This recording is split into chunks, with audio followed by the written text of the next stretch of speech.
எல்லாருக்கும் நமஸ்காரம்.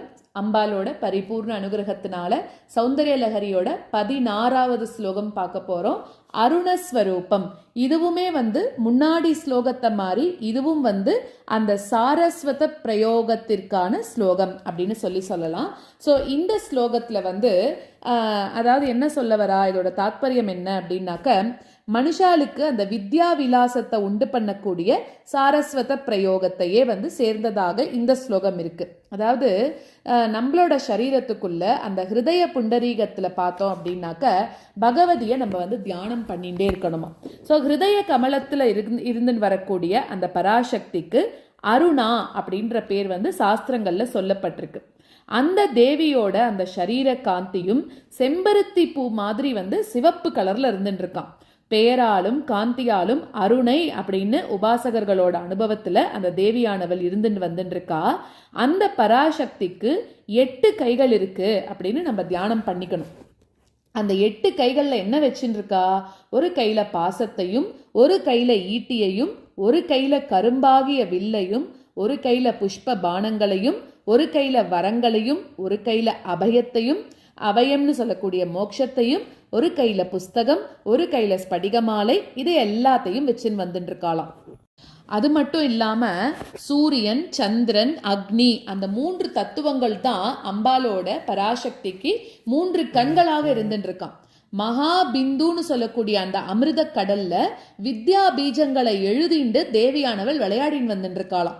ஸோ அந்த தேவியோட ஸ்வரூபம் அகாரம் முதல் லகாரம் முடிய இருக்கக்கூடிய மாத்ருகா அக்ஷரங்களே ஸ்வரூபமாக இருக்கிறபடியால அக்ஷர ரூபமா இருக்கக்கூடிய சரஸ்வதியே அந்த பராசக்தி அப்படின்னு நம்ம தெரிஞ்சுக்கிறோம். ஸோ சரஸ்வதி ரூபமா இது இருக்கிறதுனால உபாசகர்களுக்கு பரிபூர்ண சரஸ்வதி கட்டாட்சத்தை அந்த தேவியானவள் கொடுத்துன்னு வந்துட்டு இருக்கா. அந்த தேவியோட சரீர காந்தியானது எப்படி இருக்குன்னா சிவப்பு வர்ணமாக இருக்குமா.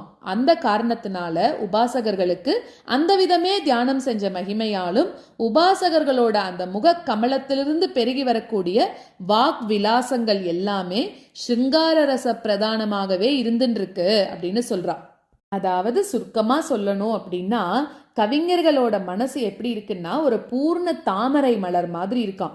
அந்த தாமரை மலருக்கு ஒரு இளம் சூரியன் போல நல்ல சிகப்பு கலர் திருமேனியோட அழகாக அங்க அம்பிகை இருக்காளாம். ஸோ அவளை சேவிக்கிறவாளுக்கு எப்படி ஆகிறது அப்படின்னா ஒரு மாதிரி பக்தி பரவச நிலை ஏற்பட்டு அந்த பக்தி ஜாஸ்தியாகி விழிப்புணர்வு கிடைக்கிறதாம்.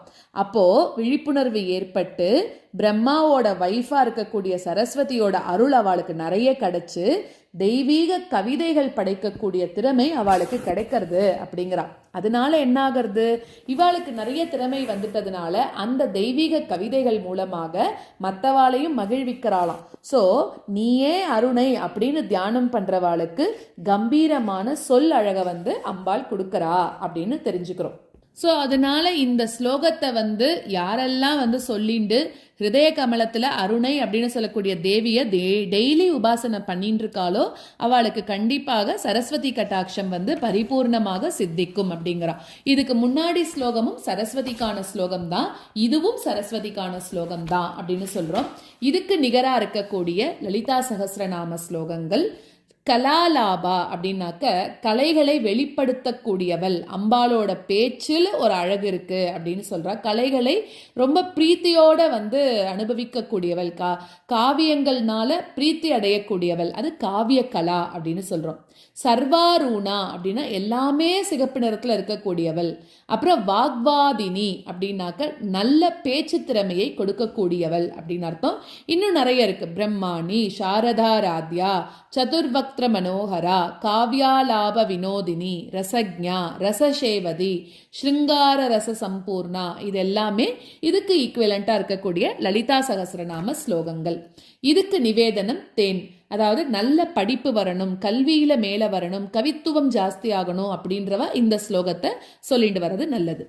கவீந்திரானாம் சேத்தக கமலவன பாலாதபருச்சிம் பஜந்தே யே சந்தஹ கதிசிதருணாமேவ பவதி விரிஞ்சிஃப் பிரேயஸ்யாஹ तरुणतर शृङ्गारलहरी गभीराभिर्वाग्भिः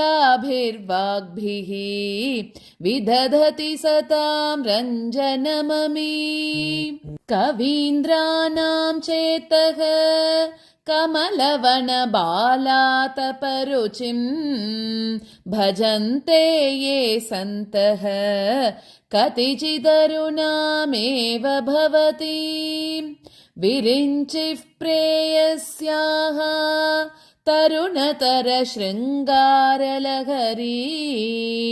गभीराभिर्वाग्भिः